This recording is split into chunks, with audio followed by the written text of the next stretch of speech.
Salut les coxipotes, bienvenue dans cette nouvelle vidéo. Je me suis réfugiée au chaud. Regardez, j'ai encore mon magnifique bonnet de Noël. C'est celui que Didier m'avait offert lors de mon anniversaire.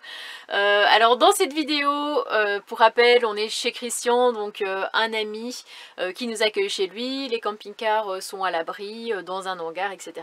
Et on avait décidé ce jour-là d'aller faire une petite balade champêtre avec les trottinettes, tous les quatre, avec sa compagne aussi. Je vous partage ça et ensuite sur un total coup de tête, j'ai décidé de partir, de tout laisser en plan. J'ai tout laissé derrière moi pour reprendre une bouffée d'oxygène. J'en avais vraiment besoin. Idriss de son côté est parti voir ses enfants en Auvergne. Donc les petits amis, comme d'habitude, on n'oublie pas le petit pouce bleu et surtout le commentaire qui fait super plaisir. J'espère que la vidéo vous plaira. Et puis en attendant, je vous fais de gros bisous et merci pour votre fidélité. Salut, salut!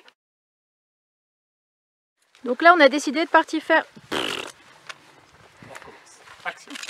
Je parle trop vite. Donc là on a décidé de partir faire une petite balade tous ensemble. Bonjour Christian. Comment vas-tu? Petite promenade par ce beau soleil. Ou pas. Ou pas. Et on va où du coup? Le château de Cousset. D'accord. Qui se trouve à Cousset. Un château avec des douves. C'est sympa. C'est un château où Richelieu a habité et écrit des textes très importants. D'accord. Bah on y va donc en trottinette. Et on va rejoindre ta petite chérie qui est déjà sur place ou pas très loin sur la route. C'était un vent. Allons-y mon petit kiki. Vas-y parce que moi je me rends pas compte, je ne vois pas, j'ai pas de rétro. Ah.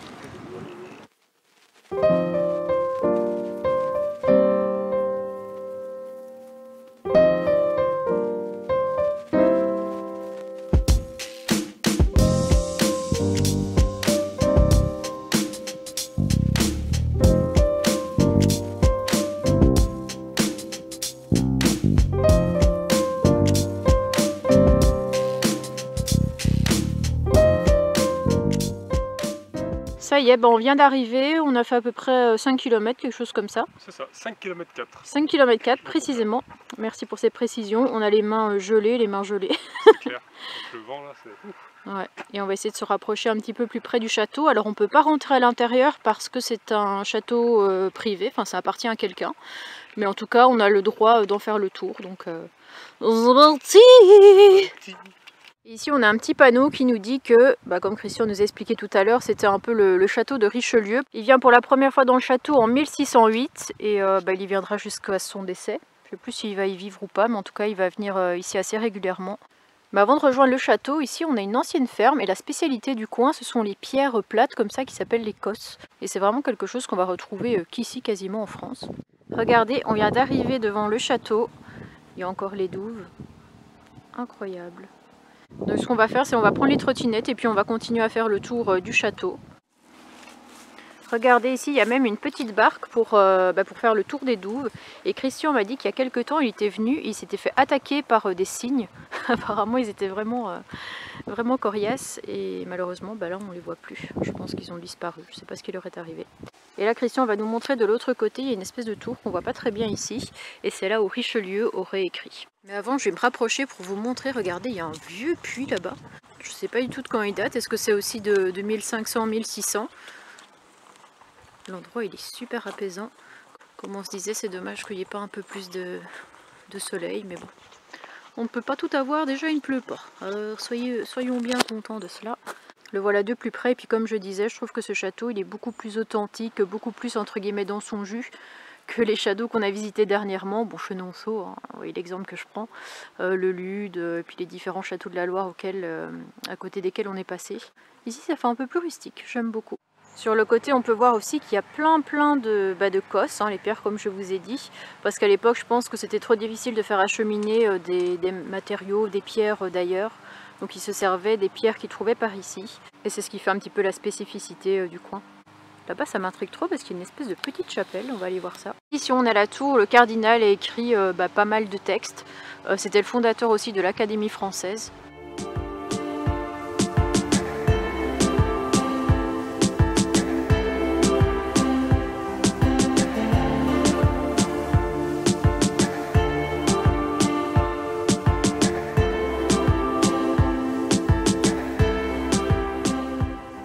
Bon là je vous retrouve, ça n'a rien à voir avec la mécanique ou les balades, mais j'ai décidé sur un coup de tête, voilà, de partir. Mais Annabelle, où veux-tu partir? C'est ça la question qu'on se pose. Eh bien, je vais vous le dire tout de suite. Oui, je laisse planer un petit peu le suspense, j'avoue. En gros, je vous explique, je me suis réveillée il y a 4 jours et je me suis dit, j'ai très envie d'aller en Belgique. Et c'était totalement la meilleure période pour y aller, dans le sens où après, je vais avoir mon petit loulou. Après, en janvier, on va descendre dans le sud. Donc en fait, c'était le meilleur créneau cette semaine-ci pour partir en Belgique, voir ma famille.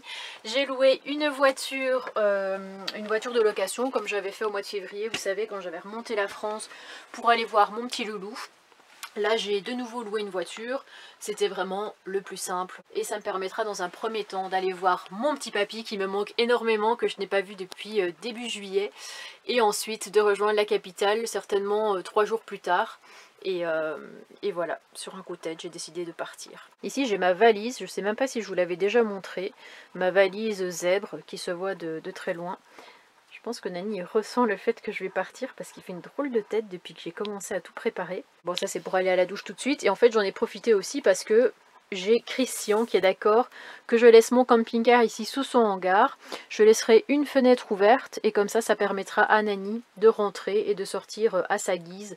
Parce que comme il y a un chien, bah voilà, des fois qu'ils doivent revenir en vitesse. Un Nani, c'est quand même plus facile pour toi. Et j'ai mis les gamelles à l'entrée avec les croquettes, la pâtée.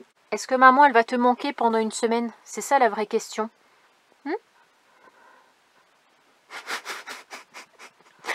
Voilà quoi. Je veille vraiment à ne rien oublier, j'ai fait une petite liste. Forcément, voilà, je pars aussi avec un grand sac qui est ici, avec ma valise et certainement avec un autre sac en plus parce que voilà, on ne sait jamais, au cas où, ce sont des sacs remplis de au cas où, mais au moins, j'ai pas besoin de racheter des pantalons ou des machins si jamais je n'ai pas. Nous voilà le lendemain, je suis en train de remplir la voiture petit à petit. Alors c'est une petite voiture, c'est une Smart. Et je suis littéralement en train d'essayer de tasser mes affaires parce que j'ai pris 15 000 fois trop, hein, comme je vous l'ai dit hier. La valise, un sac en plus, le sac à main, le sac bourré, j'ai même pris une bouillotte au cas où j'ai peur d'avoir froid. Clairement cette nuit je n'ai pas dormi parce que je sais pas, j'étais stressée pour un tas de trucs. Je me suis dit imagine, tu tombes en panne, imagine, enfin bref, des trucs... en fait, ouh, j'ai trébuché sur ma poubelle. Des trucs en fait qu'on n'a pas du tout imaginé parce que tout va bien aller. Ça y est, il y a presque 2 heures que je suis sur la route. Je suis en ligne droite donc j'en profite un peu pour vous parler. Et en plus je n'ai pas besoin de ma main droite. Pourquoi? Simplement parce qu'en fait c'est une voiture automatique. C'était vraiment la surprise parce que de toute ma vie je n'ai conduit que des voitures manuelles. Donc quand elle m'a dit ça je me suis dit déjà j'ai énormément de route. Et en plus tu me files entre les mains une voiture, ah il y a un radar, une voiture que je n'ai jamais conduit de ma vie. J'étais au bord des larmes, en plus je n'ai pas réussi à payer comme il fallait parce que le plafond de dépenses était atteint, ça m'est encore jamais arrivé jusqu'à maintenant. Donc j'ai été obligée d'appeler ma banque, 20 minutes pour les avoir. Je me suis dit de toute façon je vais jamais partir parce que là il n'y a que des galères quoi entre la banque et puis la nouvelle voiture. Mais bon, ça le fait, regardez je suis sur la route, ça fait comme je vous ai dit 2 heures que je roule, je suis dans le Loir-et-Cher. Ça me dit que j'arrive à 18h11, mais bon je pense que je vais peut-être faire des pauses d'ici là, des pauses pipi, des pauses miam miam et puis remettre un peu de carburant. Et 523 km restants sur les 680 je crois, quelque chose comme ça. Bon l'avantage c'est que franchement, qu'est-ce que ça roule bien ce bazar là, franchement il n'y a pas à dire. Hein. Et, un coup de pédale et je suis à 70, génial, t'entends pas le bruit du moteur, rien. On a même regardé ici la vitesse à laquelle on roule. Annabelle découvre la vie et la modernité. Ah oui, et j'ai oublié de vous raconter aussi que normalement j'étais censée avoir une Fiat 500, la même voiture que quand, vous savez, en février, là, j'étais remontée en Normandie, parce que c'est la moins chère, parce que j'ai pas besoin d'une grande voiture forcément. Et en fait, elle m'a dit que j'avais été surclassée, et donc je viens de regarder le petit papier qu'elle m'a donné. C'est une Renault Capture, donc une voiture qui est plus grande. Qui est peut-être plus récente, je ne connais pas du tout, mais bon, voilà, je me la pète avec ma caisse. Il fallait absolument que je vous filme le seul rayon de soleil que je vois depuis au moins une semaine, ça me manque vraiment trop. Il est déjà parti. Le ridicule ne tue pas. Oh non, et juste quand je dis ça, qu'est-ce que je vois au bord de la route? Une chaussure. Voilà, on reste toujours sur le mystère de comment tu peux perdre une chaussure sur l'autoroute. Une explication? Ce qui est quand même trop cool, c'est que là on est parti sur une consommation de 5 litres au 100 quoi. Ça consomme cette voiture rien du tout. Par contre regardez la température dehors, 6 degrés. Là on sent que ça rigole vraiment plus, hein. Surtout qu'il est 15 h. Mais je ne vais pas me plaindre, 23 degrés, je sais pas si on se rend compte. On peut régler, on a un petit bouton et tout, enfin c'est très moderne. Je peux même vous dire que je suis à 2 doigts d'acheter la même. Là franchement ça me tente. Et juste si on peut noter que les feux se sont allumés tout seuls, voilà, parce que je suis actuellement dans un espèce de tunnel, vraiment trop pratique. Bon, je vous dirais bien qu'on commence à devenir bon, mais il y a quand même encore 130 km. Mais je n'ai jamais été aussi proche du but, j'ai horreur de conduire de nuit. Mais l'avantage, encore une fois avec cette voiture, je vous jure que je suis à 2 doigts de l'acheter, c'est que regardez les feux, comment ils éclairent super bien, alors que je suis même pas en feu de route. Avec Gérard, bon, c'est même pas... Oh, il m'éclaire les yeux, lui. Avec Gérard, c'est même pas à imaginer ou à penser parce que bah, je vois rien en fait. Même avec mes feux, ils ont beau être bien réglés, les ampoules bien et tout. C'est des vieux véhicules après, donc c'est normal. Mais là, ça me rassure un petit peu plus de conduire de nuit, surtout au niveau de la frontière, parce que là, il va y avoir quand même pas mal de trafic, des sorties à prendre. Faut vraiment pas que je me gourre. Bon bah les petits potes, j'ai envie de vous dire bienvenue en Belgique. Nous y voilà, ça me fait vraiment trop bizarre, je réalise pas que j'y suis, que je vais louer une voiture pour venir jusque là. Pour moi j'allais seulement revenir d'ici, je sais pas, peut-être juin 2023. Et me voilà ici, comme quoi sur un coup de tête, tout est possible. Je suis désolée si ça bouge comme ça, si ça remue. Il me reste 13 km. Oh, qu'est-ce que je vois là-bas, un Colruyt. Regardez-moi ça, un Colruyt, si c'est pas beau. Par contre, c'est vrai que je vous ai pas fait de plan musicaux. Excusez-moi, j'en perds mon français. Je vous ai pas fait de plan musicaux cette fois avec la route, tout ça. J'avais plus envie de m'enfermer dans ma petite bulle et puis rouler. J'ai fait 2 petites pauses. Donc maintenant, plus qu'à retrouver mon papy d'ici un quart d'heure. Sinon voilà, j'en profite aussi pour vous montrer la voiture, une Renault Captur, hein, comme je vous l'ai dit, qui est quand même vachement plus grande que la Fiat que j'aurais dû avoir. Je crois que ma mère a d'ailleurs une Fiat 500, donc voilà la différence de taille. La toute petite voiture avec celle-ci. J'ai pas l'habitude de conduire des si grandes voitures, mais franchement ça l'a fait. Par contre, il faut juste qu'on m'explique, est-ce que ces attaques de caca de pigeons sont élevées? Je vais vous montrer une spécialité dont je vous avais déjà parlé, ça s'appelle le cougnou et c'est quelque chose qui est qu'on va surtout trouver en Belgique ou dans le nord de la France avec le petit Jésus. Et au moment des fêtes, on aime bien manger du cougnou, enfin les fêtes de fin d'année. C'est sucré. Moi perso, ce que j'adore faire, c'est couper le cougnou en deux. Hop, on prend une part comme ça, hop, tu le coupes en deux, tu mets un petit peu de beurre, régalade assurée. Et avec ça, je me suis pris hier un petit thé bio aux orties. Je connaissais pas du tout les orties. Habituellement, c'est plutôt elle qui me pique plutôt qu'elle me régale. Et voilà, Deleuze, magasin belge aussi. Ce qui est quand même drôle, c'est que le Jésus a toujours eu la même dégaine. Depuis que je suis toute petite, il a toujours été rose, avec cette espèce de petite tunique, je ne sais pas, bleu turquoise. J'ai ramené un petit assortiment de chocolat et de gâteaux comme ça pour le 4 heures pour mon papy, qui est juste ici. Bonjour papy. Tu peux dire bonjour aux gens. Papy. Ah non, il est concentré avec son ciseau. Faut le laisser terminer avant pour pas qu'il se coupe. Bon alors papy, est-ce que tu es content de voir ta petite fille? Ah oui, bien sûr. C'est une bonne surprise? Bien sûr. Ah, parce qu'on s'était plus vu depuis le mois de juillet. Depuis... oui, c'est toi. Mais là, tu peux pas te voir puisque je filme la porte. Tu vois? Alors, lequel te fait plaisir? Ah, le Délichoc, c'est peut-être un peu dur, non? Bah après, si t'en veux pas, tu peux prendre un autre. Hein. Genre... Il est dur. Bah oui, c'est dur. Finalement, papy a opté pour un autre qui était un peu plus mou. Qu'en penses-tu? Est-ce que c'est bon? C'est vrai, on parle pas la bouche pleine, pardon. Et nous voilà dans le jardin de mon petit papy. On peut voir que forcément les travaux du mois de juin ne sont que très peu visibles. Hein, ceux que quand on avait Julien de la Goliath qui était venu nous aider avec Idriss, ils avaient tondu, ils avaient coupé, ils avaient déblayé. Et ça n'a pas trop repoussé dans un premier temps parce que il y a eu quand même pas mal de chaleur, de canicule. Donc l'herbe n'avait pas repoussé, il n'y avait pas eu de mauvaise herbe, l'herbe était même jaune. Mais là avec la pluie qui tombe, voilà, c'est revenu un peu pareil, mais toujours mieux que ce n'était avant les travaux. Il y a pas mal d'arbres aussi qui sont tombés avec la tempête. Par contre, là, on sent que l'hiver est vraiment bien arrivé. C'est fini de rigoler. Voilà, maintenant on va pleurer jusqu'au mois d'avril. Oh, regardez, j'ai ma petite... je vais quand même éviter de marcher dans ce genre de truc parce que des fois, il y a des serpents qui aiment bien s'y cacher. Mais ça, c'est la petite piscine que j'avais quand j'étais petite. Bon, l'eau était un petit peu plus claire. Et Annabelle jouait avec ses petits jeux quand elle avait 2-3 ans. Mais c'est vrai que là je profite parce qu'il fait chaud, tout ça, je dors au chaud, mais je vais moins faire la fière quand je vais récupérer mon camping-car et qu'on va repartir. On va être un petit peu en Indre-et-Loire, je pense, dans un premier temps. Et puis on va remonter vers la Normandie pour les fêtes, pour Noël. Alors on a chillé pour le reste de l'après-midi, on n'a pas fait grand chose, on est resté devant une série Netflix mercredi, je sais pas si vous connaissez cette série, c'est pas mal.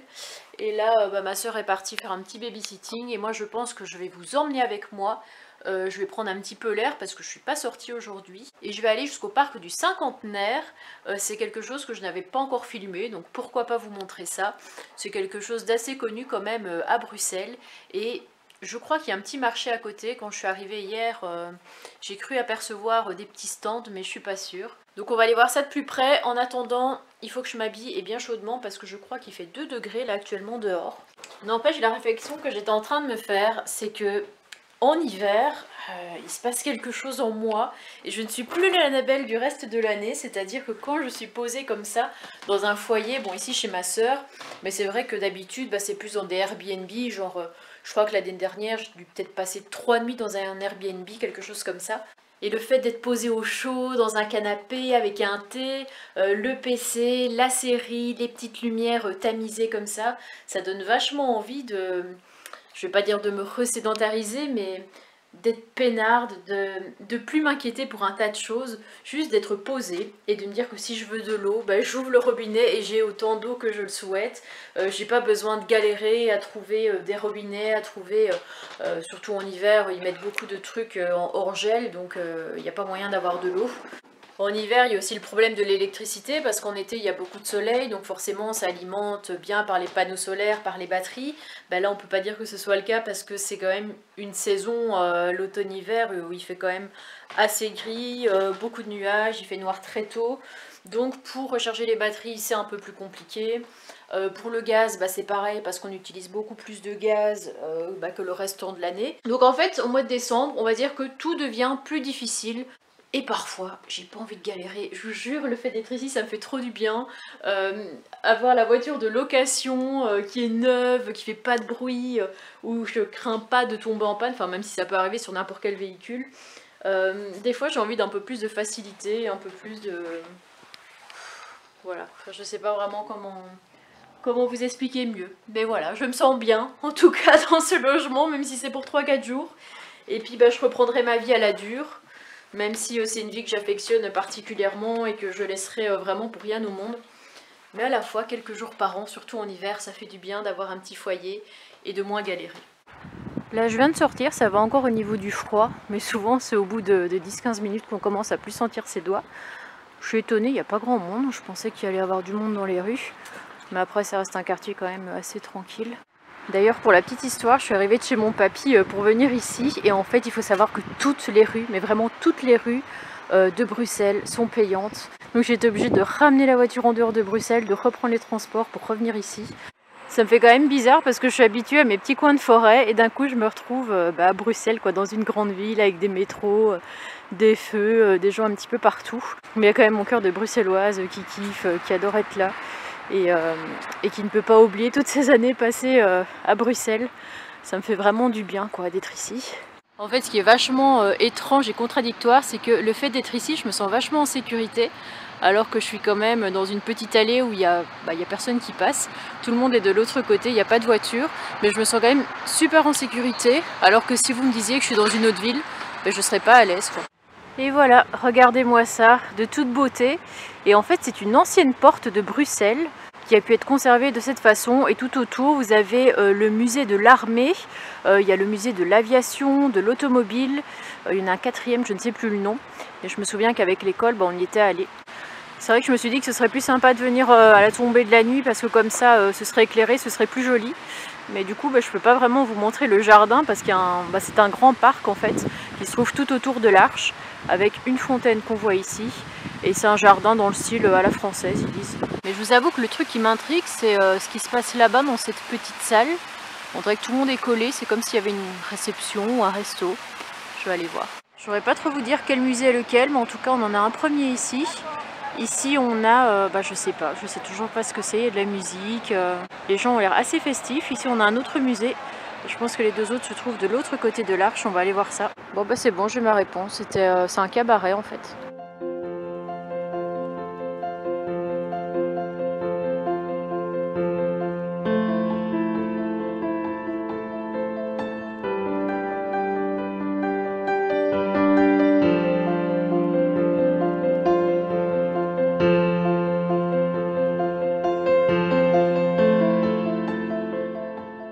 Là on est de l'autre côté de l'Arche et en fait ce qui me fait trop rire c'est qu'habituellement je visite vraiment des petits villages avec des toutes petites portes comme ça. Et là, waouh, impressionnant. Bon, sur ce je pense que je vais rentrer, je vais me faire un petit thé et terminer bonsoir. Bon ben j'espère que cette vidéo vous aura plu. Dans la prochaine vidéo je vous présenterai ma sœur. Donc là vous avez vu j'étais chez elle mais elle n'était pas là. Et après le lendemain on se fait une petite bouffe. Elle adore la Corée donc elle me présente quelques produits, quelques plats, voilà, quelques snacks coréens qu'elle connaît. Elle me prépare ça, elle me fait découvrir. C'est vraiment un super chouette moment. C'est des choses que je montre rarement finalement dans mes vidéos. Les moments en famille quand je vais en Belgique. Je vous montre les décors, les paysages, les choses comme ça, mais rarement les moments en famille. D'ailleurs, je crois que ma soeur, vous l'avez vu à une seule reprise, c'était fin 2019 lors de mes premières vidéos. Et ça me fait du bien quand même de partager des petits moments comme ça avec ma famille que je peux passer. D'autant plus que ce petit voyage me tenait vraiment à cœur. Donc les petits amis, je vous fais de gros bisous et puis je vous retrouve très vite, mardi d'ailleurs, dans la prochaine vidéo. Salut, salut!